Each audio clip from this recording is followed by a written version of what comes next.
Have you ever surprised yourself with your own reaction? A small comment, a tiny mistake, a minor argument, and suddenly it feels like something inside you erupts.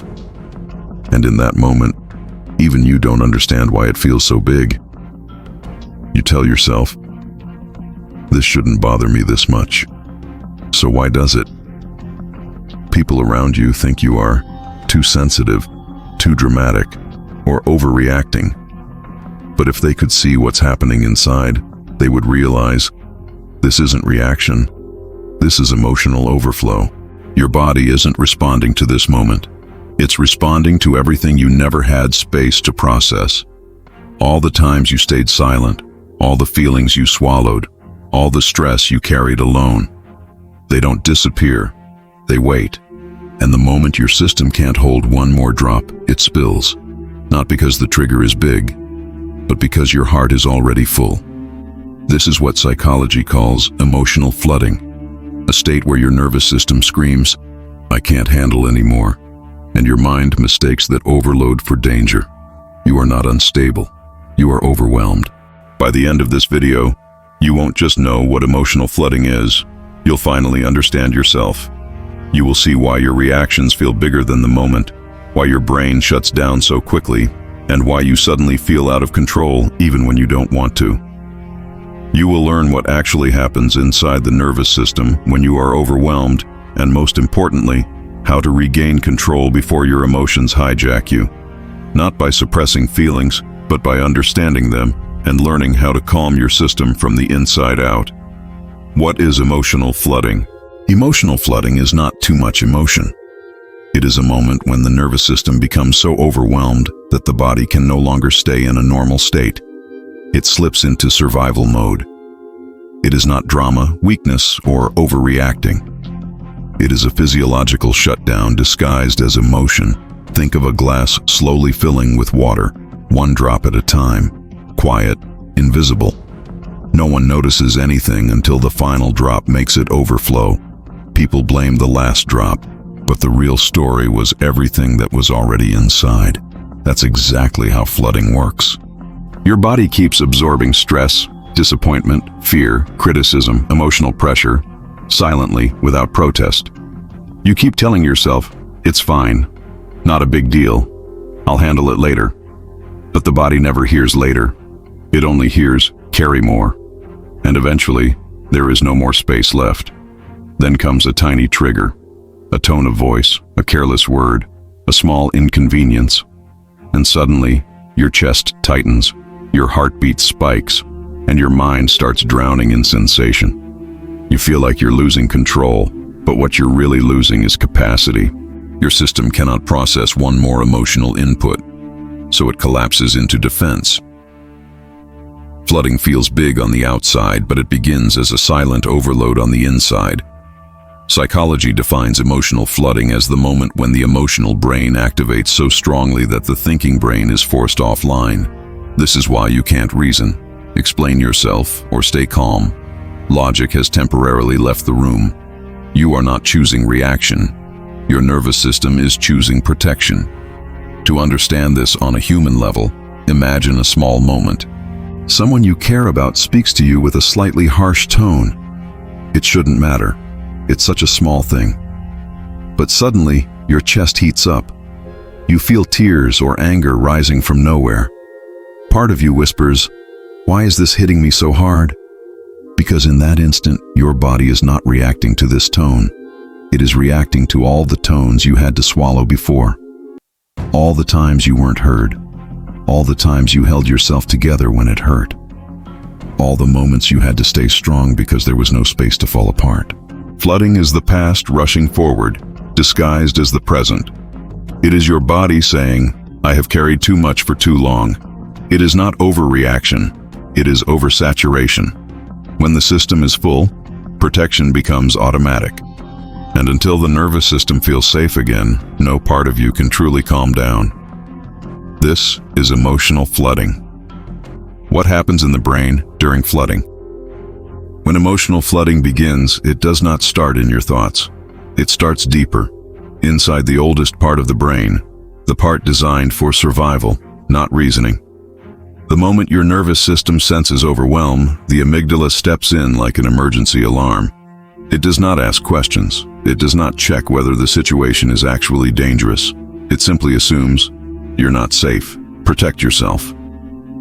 At that exact moment, something important happens inside you.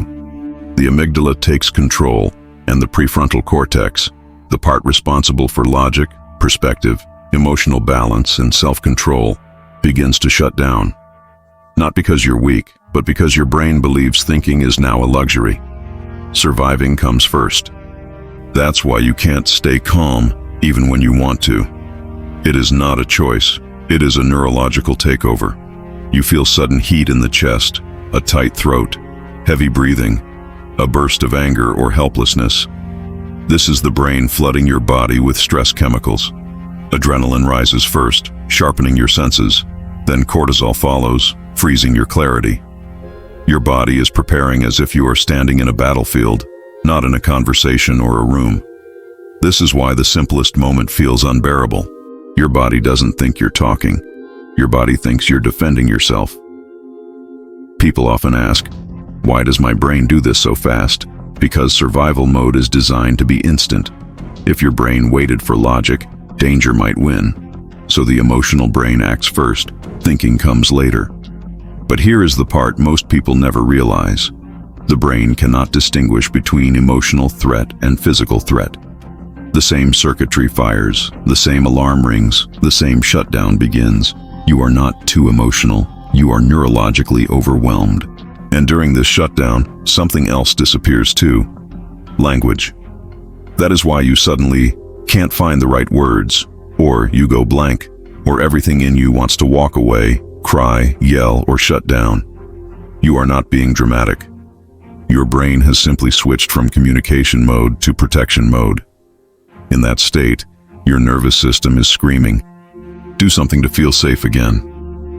That could mean defending, escaping, freezing, or going silent, whichever your system learned long ago as the safest strategy. Flooding isn't your mind failing. It is your brain protecting what it believes is fragile. You are not out of control. You are out of capacity. And until the nervous system feels safe again, your thinking brain cannot fully return. This is why emotional regulation is not about being stronger. It is about helping the brain feel safe enough to turn logic back on. This is what happens inside you when flooding takes over. Not weakness, not exaggeration, just a nervous system doing its job too intensely. Why you overreact? Root triggers. People think you overreact because the moment is small, but your reaction is not to the moment. It is to the weight you are already carrying. Emotional flooding is never about what is happening now. It is about everything that happened before, that never got processed, expressed, or understood. The brain keeps emotional memory the way the body keeps muscle memory. Old pain doesn't disappear. It waits in the background until a familiar tone, expression, silence, or disappointment reactivates it. That reactivation is what looks like overreaction. You are not reacting to one event.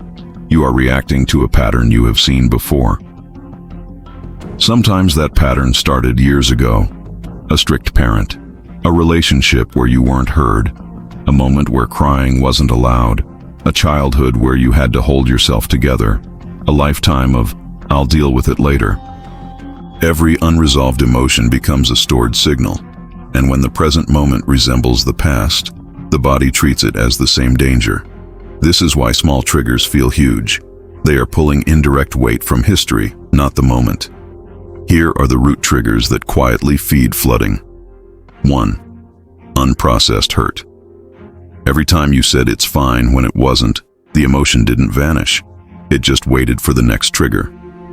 2. Emotional suppression. When you don't express, the body is forced to contain. Containment eventually turns into overflow. 3. Stored fear. Rejection, abandonment, criticism. When your nervous system has seen these before, it reacts before you consciously notice it. 4. Chronic stress. When your baseline is already heavy, even a small emotion becomes too much.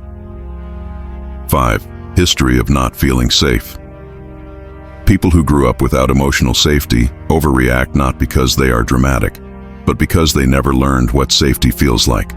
So today, if someone raises their voice, delays a reply, withdraws affection, or dismisses your feelings, it doesn't hurt because of today. It hurts because your body is saying, "This feeling again. I know this pain." Flooding is your nervous system remembering what your conscious mind has tried to forget. This is why logic fails. You are not reacting from the present self, but from the wounded self that still lives inside. Overreaction is not intensity. It is accumulated loneliness, unseen hurt, unspoken frustration, and unmet emotional needs overflowing at once. You don't break down because you are weak. You break down because for too long you had to stay strong when no one noticed you were tired. And so when the final trigger arrives, no matter how small, your system says, "I cannot carry this alone anymore." That moment is not exaggeration. It is emotional history resurfacing. This is why you overreact, not because the moment is big, but because your heart has been full for a very long time. How to handle emotional flooding. You cannot stop flooding by thinking positively. You cannot control it by calming down. You cannot talk yourself out of it while your nervous system is still in danger mode. Flooding is a body state, not a thought. So healing begins from the body upward, not the mind downward. The first step is not understanding yourself, but regulating yourself. Because once your system feels safe again, clarity naturally returns. Here is how emotional flooding is actually handled. 1. Pausing the moment. When the body is overloaded, you don't need answers. You need space. Even 10 to 20 silent seconds of pause interrupts the emotional surge and tells your nervous system, "I am not trapped." That small pause is the first signal of safety. 2. Returning to the body. You bring your awareness out of the emotional storm and back into your body. Feel your feet on the ground, your hands resting somewhere, the air entering and leaving your lungs. You don't analyze feelings. You anchor yourself inside your body so the brain stops scanning for threat. 3. Slowing the nervous system. Deep breathing is not about oxygen. It is about slowing the alarm system. When you exhale slowly, you send a direct signal to the vagus nerve telling your brain, "I am safe enough to slow down." The emotional brain softens and logic begins to reappear. 4. Naming the feeling. Once the body is slightly calmer, you gently name what you're feeling. Hurt, pressure, fear, disappointment, not heard, not valued. The moment you name it, the nervous system stops fighting the emotion and starts processing it. Unnamed feelings drown you. Named feelings move through you. 5. Checking the real source. After grounding, you ask yourself, am I reacting to what is happening now, or to something old this moment reminded me of? This is where emotional maturity begins, when you can see the difference between the trigger and the history behind it. 6. Responding after regulation. You don't respond while flooded. You respond after regulation, because once the emotional brain settles and the prefrontal cortex comes back online, you no longer speak from pain, you speak from clarity. 7. Practicing safety, not control. Flooding doesn't vanish when you become stronger. It softens when your body feels safe. Safety comes from self-trust, knowing that your feelings have a place to land instead of staying trapped inside. Healing flooding is not about being less emotional. It is about becoming less overloaded. You don't fix the storm. You learn how to stand inside it without drowning. Control is not the goal. Capacity is. The more safe your nervous system feels, the less it needs to protect you, like your world is collapsing. Emotional flooding feels like losing control, but the truth is, it is the body finally asking for relief after carrying too much, for too long. There are parts of you that never had the chance to breathe, never had the space to be heard, never had a soft place to land. And flooding is when those unheard parts finally speak. For most of your life, you were taught to manage emotions by holding them in, not by understanding them. You learned to survive, not to process. You learned to stay quiet when your heart was loud. You learned to appear strong when you were actually overwhelmed.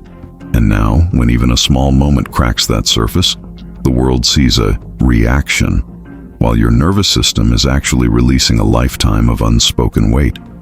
The truth is, nothing inside you is misbehaving.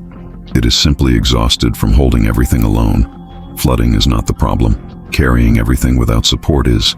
And the more you learn to regulate, to pause, to slow your system, to give your feelings a name instead of a prison, the more you begin to feel safe in your own body again. When safety returns, flooding softens. When the nervous system feels heard, it no longer screams. What once felt like losing control becomes something else entirely, a chance to meet yourself before you break. People think healing means never reacting, but real healing means I can recognize what my body is asking for before it has to overflow. You do not need to become colder, tougher, or less emotional. You only need to become less alone inside yourself. Because the moment you understand you're flooding, you stop fighting yourself and start caring for the parts of you that never got cared for. This video was not about fixing you. It was about showing you that you were never broken. If this message reached you, not just in your mind, but in your chest, then your healing has already started. Simply because you are finally beginning to see the real you instead of the reaction you blame yourself for. And now I want to leave you with a question, not for your mind, but for your heart. When you flood, what emotion is your body really trying to protect? Not the surface reaction, the real one beneath it. Tell me in the comments.